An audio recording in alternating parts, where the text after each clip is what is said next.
willst wirklich kein Geld haben für das Zimmer? Ach, doch nicht für die paar Tage. Okay, aber so lange hast du Freibier in der Kneipe. Dann rufe ich gleich mal Clarissa an. Clarissa? Die hat bestimmt einen Job für mich. Moment, für Clarissa arbeitest du nicht. Was für eine Art von Arbeit hast du denn da so gedacht? Wie gesagt, irgendwas an der frischen Luft. Und würdest dir was ausmachen, wenn du dich dabei schmutzig machst? Nö, überhaupt nicht. Man kann sich ja hinterher wieder waschen. Du bist nicht wählerisch, das gefällt mir. Willst du schon gehen? Ja, und ich komme nie wieder. Was? Aber wieso denn? Das musst du deinen Vater fragen.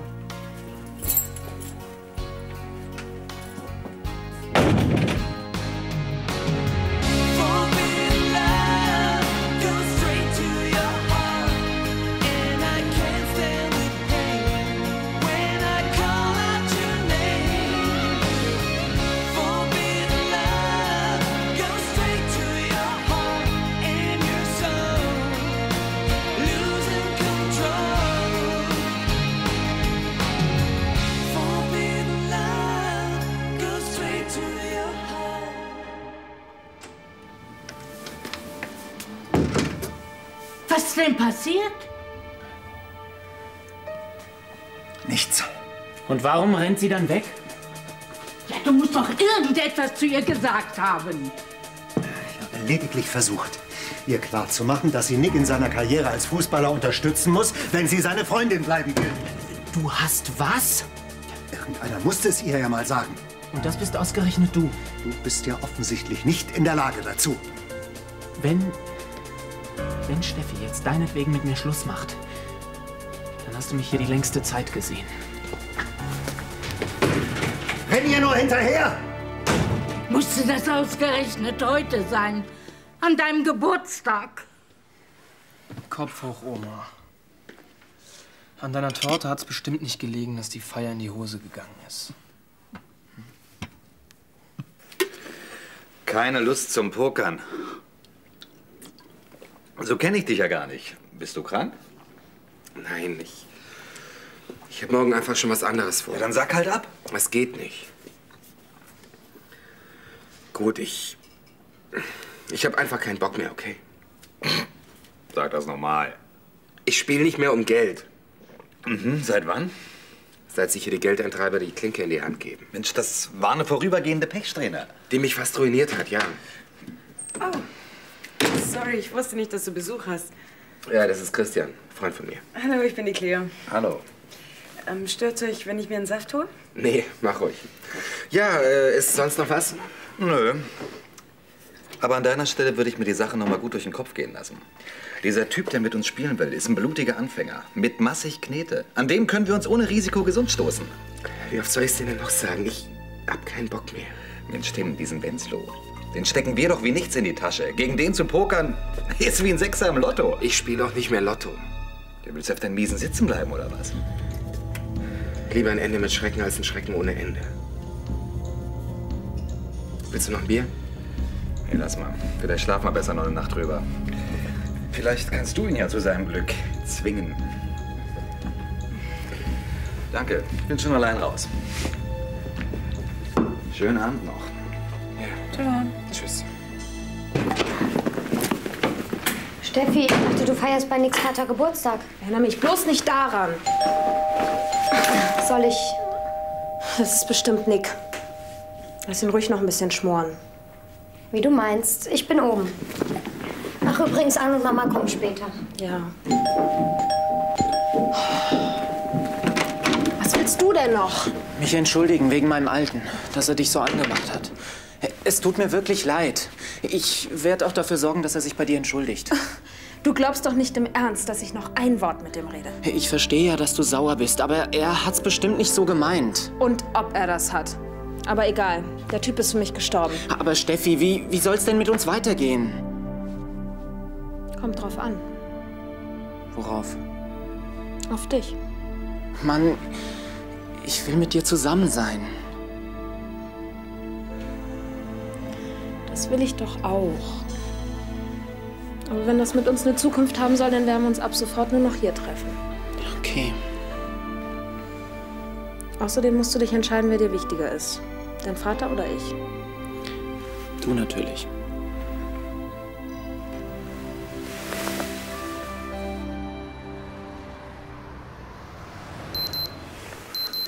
Mann, Minnie. Mach endlich das Scheißding aus. Ja, bin ja schon dabei. Oh, na toll. Möchte mal wissen, was du so früh bei diesen Bauern willst. Um die Zeit schlafen sogar noch die Hühner.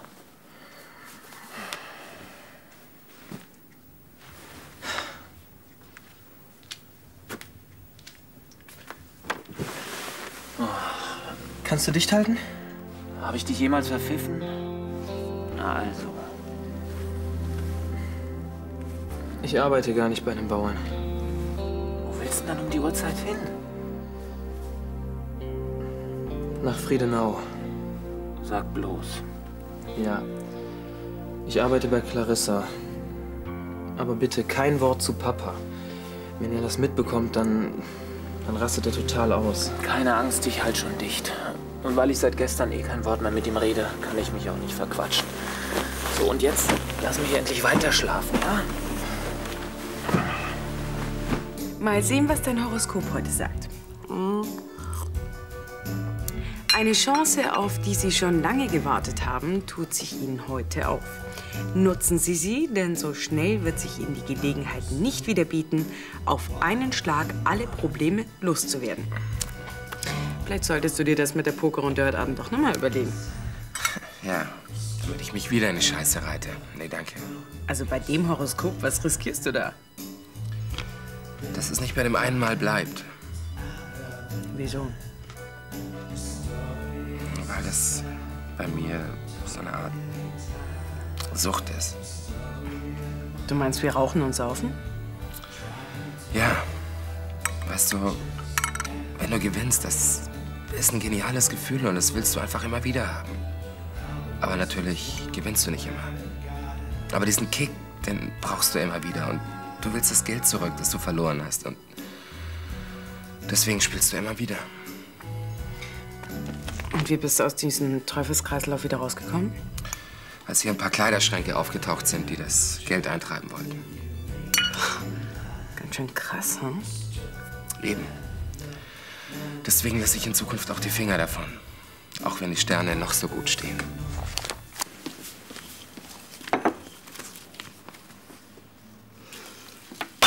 Also gut. Wenn ihr euch nicht auf der Stelle vertragt, könnt ihr den Haushalt in Zukunft alleine machen. Mit dem rede ich nicht eher ein Wort, bis er sich bei Steffi entschuldigt hat. Wie bitte? Ich soll mich entschuldigen? Wofür denn? Na, wegen gestern. Oder hast du schon vergessen, was du zu ihr gesagt hast? Ich habe deiner Freundin lediglich gesagt, dass sie dich unterstützen soll. Oder hast du deine Fußballerkarriere schon abgeschrieben? Natürlich nicht. Ja, dann musst du auch was dafür tun. Aber die Jungs in der Bundesliga haben auch alle eine Freundin oder sind verheiratet. Die sind ja auch schon angekommen und du bist noch auf dem Weg dorthin. Du kannst ja keine Ablenkung leisten. Steffi lenkt mich nicht ab. Im Gegensatz zu dir. Also was ist jetzt? Entschuldigst du dich oder nicht? Ich wüsste nicht, warum. Wie du meinst. Ich gehe jetzt ins Training. Anschließend bin ich bei Steffi. Tschüss, mein Junge. Ciao. Bist du nur so stur? Denk doch mal an Nick. Das tue ich die ganze Zeit. Du bist ja immer noch nicht fertig. Auch mit den Nerven. Das ist auch ein bisschen viel Mist für eine Person. Du hast zu wenig Mumm in den Knochen, das ist es. Das ist doch kein Wunder, wenn man die ganzen Boxen ausmisten muss, ohne vorher zu frühstücken. Die Pferde gehen nun mal vor. Außerdem, wenn du pünktlich gewesen wärst, hättest du zwischendurch auch mal Pause machen können. Was kann ich denn dafür, wenn dieser Scheißbus Verspätung hat? Wahrscheinlich gar nichts. Aber die Pferde können auch weniger dazu. Und jetzt mach den Dreck da weg. Danach kannst du ja Nappen essen. Morgen. Morgen. Ich habe den Briefträger draußen getroffen. Mal gucken, ob außer Werbung noch etwas anderes dabei ist. Du kriegst wenigstens noch Werbung. Ich bin durch die neue Wohnung so pleite, das muss ich selbst in den Geschäften rumgesprochen haben. Ich denke, Jan hat die Einrichtung bezahlt. Hatte auch. Und er zahlt auch die Miete. Aber trotzdem, ein paar Mark habe ich auch investiert. Außerdem will ich nicht, dass er alles bezahlen muss. Ach, du liebe Scheiße. Schlechte Nachrichten? Hm? Mit freundlichen Grüßen, Ihr Finanzamt. Ich muss 9.826 Mark und 50 Pfennige nachzahlen. Oh. Na? Schon wieder Pause? Nein. Tja, das ist was anderes, als in der Schule rumzuhängen und nachmittags Computer zu spielen, ne? Ich pack das schon, okay? Dir wird doch nichts anderes übrig bleiben. Du musst nämlich nicht meinen, dass die hier eine Extrawurst gebraten wird. Nur weil die Frau Gräfin dich eingestellt hat. Da würde ich ja wohl kaum die Pferdescheiße hier untergraben, oder? Ja, ich wollte es ja auch nur mal gesagt haben.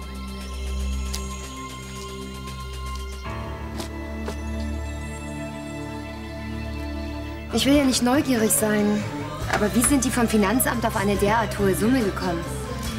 Bevor ich die Kneipe hier übernommen habe, war ich mit einer Showtruppe auf Tournee. Echt? Oh, das ist ja irre. Ja, war es auch. Vor allem hatten wir immer volle Häuser. Wieso hast du dann damit aufgehört, wenn es so gut lief? Weil unser Tourmanager monatelang keine Gage bezahlt hat und letztendlich mit dem Geld durchgebrannt ist. Oh, das ist übel. Ja. Daher, dass es selbst für eine gute Sängerin ziemlich schwierig ist, ein Engagement zu finden und ich von irgendwas leben musste, habe ich den Job angenommen. An das Geld für die Steuer habe ich natürlich nicht mehr gedacht. Dann hast du also auch nichts gespart. Ja, was ist, wenn du versuchst, das in Raten abzuzahlen? Ob ich es nun auf einmal oder auf 3 Monate verteilt aufbringen muss, ändert nichts daran, dass ich es einfach nicht habe. Ja, dann musst du in den sauren Apfel beißen und dir was leihen. Fiona würde mir sicherlich die Summe vorschießen, aber dummerweise ist die immer noch in Kur und darf nicht gestört werden. Tja, dann ab zur Bank. Einmal kurz gelacht. Mein Girokonto ist haltlos überzogen. Und für einen Kredit brauche ich Sicherheiten. Tja, da fällt mir auch nichts mehr ein. Aber mir. Ich habe später ein Date mit einem potenziellen Geldgeber. Wo hast du den denn aufgetan? Aus dem Inserat von der Zeitung. Oh nee, Cleo, das ist doch nicht so ein Kredithai, der irgendwelche Hausfrauen mit seinen Spezialdarlehen über den Tisch zieht. Nee, der ist bestimmt seriös. Oh nee. Hoffe ich jedenfalls. Ich habe auch keine andere Chance. Da steht das Wasser wirklich bis zum Hals. Herein. Rudi sagte, dass du mich sprechen möchtest? Möchtest du auch ein Glas Champagner?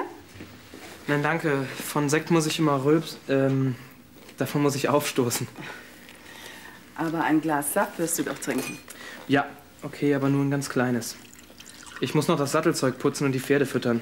Ich bin sowieso schon spät dran. Na, dann arbeitest du eben einen Schlag schneller. Leichter gesagt als getan.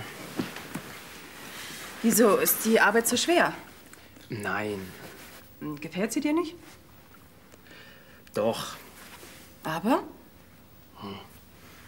Naja, faulenzen wäre mir natürlich lieber, als den ganzen Tag zu schuften. Das kann ich mir vorstellen. Aber lass das bloß nicht Rudi hören. Sonst schüttet er dich noch mit Arbeit zu. Keine Angst, ich kann mich beherrschen. Ja, und sonst, wie kommst du denn so mit Rudi aus? Er hat ja so seine Ecken und Kanten. Naja, die hat Papa auch. Ich komme ja trotzdem irgendwie mit ihm klar. Na, dann ist ja alles in Ordnung. Nicht ganz. Naja, ich habe noch mal über die 8,50 Mark nachgedacht, die du mir zahlst. Und?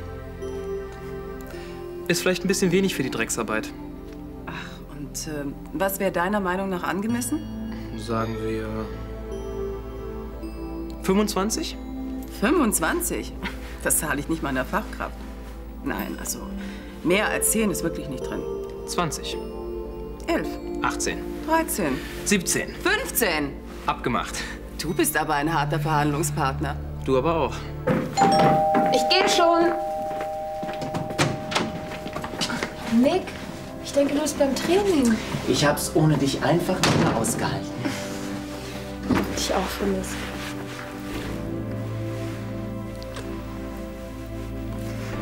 Trotzdem möchte ich nicht, dass du meinetwegen dein Training blau machst und dadurch deinem Vater einen Grund zum Meckern gibst. Und solange er sich nicht bei dir entschuldigt, kann er labern, so viel er will. Außerdem fängt die zweite Trainingseinheit erst in 2 Stunden wieder an. Mit anderen Worten, du musst nachher wieder weg. Ja, aber zum Ausgleich lade ich dich heute Abend so richtig vornehm zum Essen ein. Mit Kerzen und allem, was dazugehört. Das wolltest du doch schon immer mit mir machen. Ein romantisches Essen mit dir bei Kerzenschein? Mhm. Mit dir alleine? Genau. Das Das ist lieb von dir. Ich freue mich. Danke. 10.000 Mark. Die Laufzeit beträgt 1 Jahr, sagten Sie? Ja. Sonst stehen keine weiteren Anschaffungen an? Ein Auto, eine Reise? Ja, wenn wir schon dabei sind, könnten wir das alles in einem Rutsch erledigen. Nein, 10.000 sind erstmal genug. Gut, aber die möchten Sie ausbezahlt haben. Dann müssten Sie inklusive BPS... BPS? Bearbeitungsgebühren, Provision und Sonstiges, einen Gesamtkredit über 14.300 Mark aufnehmen. Was? Aber ich will doch nur 10.000 haben. Ja, das ist auch die Summe, die Sie bekommen. Aber Zinsen zahlt sie für 14.300. In dem Punkt unterscheiden wir uns von keiner Bank. Allerdings verzichten wir auf eine Schufa-Auskunft und verlangen auch sonst keine Bürgschaft oder sonstige Sicherheiten. Dieses Risiko müssen wir natürlich absichern. Das kostet Geld. Klar. Die Zinsen, die Herr Sander angesprochen hat, wie hoch wären die denn? Lächerliche 2,5% im Monat. Und wann kann ich das Geld haben? Wenn Sie heute unterschreiben, stellen wir Ihnen den Betrag, sagen wir, Anfang nächster Woche zur Verfügung. Prima. Gut. Wo muss ich unterschreiben? Hier. Au, was soll denn das? Sag mal, bist du verrückt geworden? Du bist verrückt, wenn du bei dem Halsabschneider unterschreibst. Halsabschneider? Wieso Halsabschneider?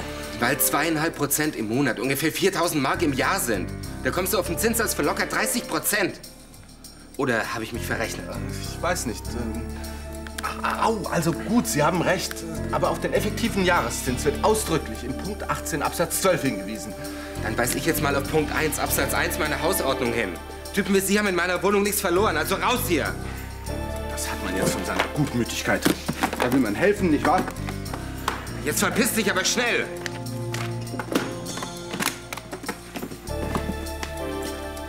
Und lass dich hier nicht mehr blicken!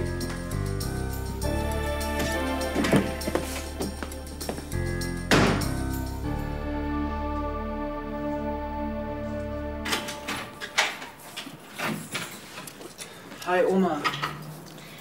Komm, mein Junge. Na, hast du fleißig trainiert? Ja, und wie? Ich bin völlig erledigt. Dann wirst du sicher Hunger haben. Aber bis zum Abendessen dauert es noch ein bisschen. Soll ich dir ein Brot machen? Nee, danke. Ich ziehe mich nur schnell um und gehe dann zu Steffi. Nach so einem anstrengenden Tag musst du doch was essen. Du fällst mir doch sonst noch vom Fleisch. Keine Angst. Ich führe Steffi heute Abend ganz vornehm zum Essen aus. Oh Gott. Also du solltest dich lieber ins Bett legen und ausschlafen, statt dir die Nächte um die Ohren zu schlagen. Ach was. Schlafen kann ich, wenn ich tot bin. Ja. Wenn du so weitermachst, dann kommt das schneller, als du denkst. Jetzt mach dir mal keine Sorgen.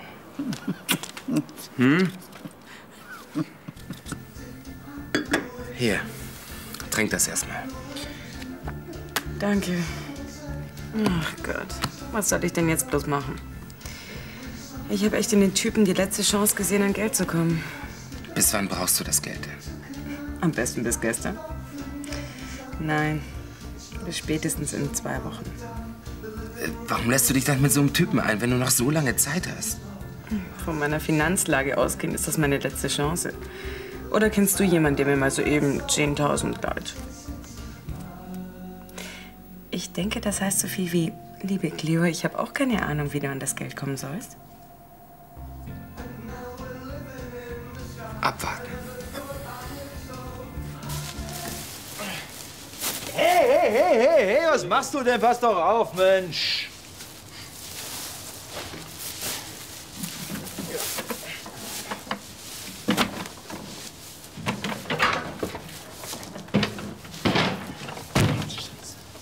Hast dir wohl Melkfett auf die Hände getan, hä? Was für ein Zeug?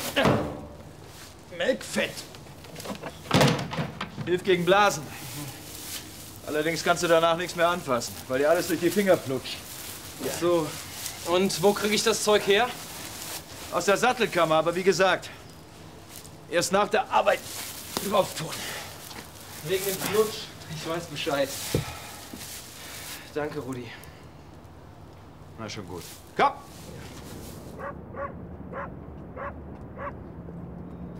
bin gleich fertig. Ich hole schnell meine Tasche. Ich freue mich.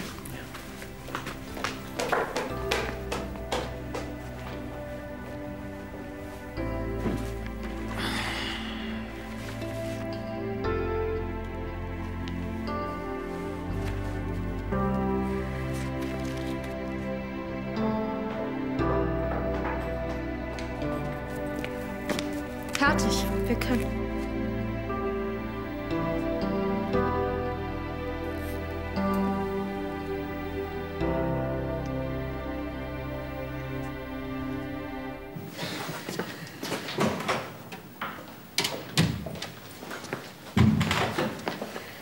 Uli, ich dachte, du hast längst Feierabend. Hab ich auch. Und was machst du dann noch hier? Ja, ich habe den Bus verpasst. Oh, das ist natürlich ärgerlich. Ja, zumal der nächste erst gegen 11 kommt. Wenn er kommt. Heute Morgen, der hatte ewig Verspätung. Und weil ich den ganzen Tag über die Zeit nicht rausarbeiten konnte, bin ich heute Abend natürlich nicht rechtzeitig fertig geworden. Peng, ausgerechnet dann kommt der Bus pünktlich. Ja, so ist das meistens. Und was machst du jetzt? Ja, warten. Wieso? Ja, weil ich mir an einer Hand ausrechnen kann, dass du erst um 12:30 zu Hause bist, wenn du hier um 11 wegkommst. Ja, es kommt ungefähr hin. Und wann musst du wieder aufstehen? Um 5. Ein bisschen wenig Schlaf für die harte Arbeit, findest du nicht auch? Ach was, das geht schon irgendwie. Aber es geht doch anders. Und wie denn? Naja, Friedenau hat mehr leere Zimmer, als eure Wohnung Räume hat. Willst du damit sagen, ich darf während der Ferien sogar hier übernachten? Meinetwegen auch länger. Wow, geil. Sorry. Ich meine, danke. Naja, aber was wird Papa dazu sagen? Das findest du am besten raus, indem du ihn fragst. So, jetzt wird mein Chauffeur dich nach Hause bringen. Geil. Wahnsinn.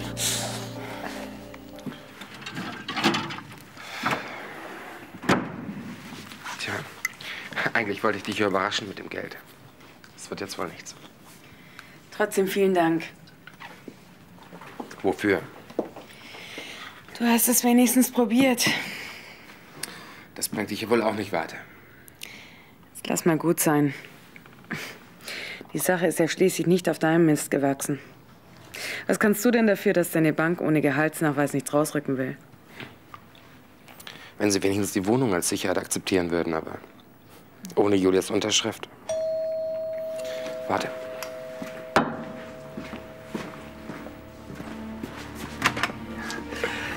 Hallo. Stören wir? Nee, aber wenn du zum Spielen gekommen bist, hättest du den Weg sparen können. Aber sagten Sie nicht, Herr Sanders sei mit von der Partie? Ja, das ist sicherlich nur ein Missverständnis. Ich kläre das mal. Ja? Jetzt komm endlich zur Vernunft, Mann. Der Alte ist eine reine Goldgrube. Du musst nur zugreifen und dich bedienen. Ich hab dir doch gesagt, dass du clean bist. Aber das hier hatte mit Zocken nichts zu tun. Sie ist mal so eine Art soziale Umverteilung von reich zu bald reich. Oder kannst du das Geld etwa nicht brauchen? Eigentlich schon. Ja, wann geht's denn nun endlich los? Gleich.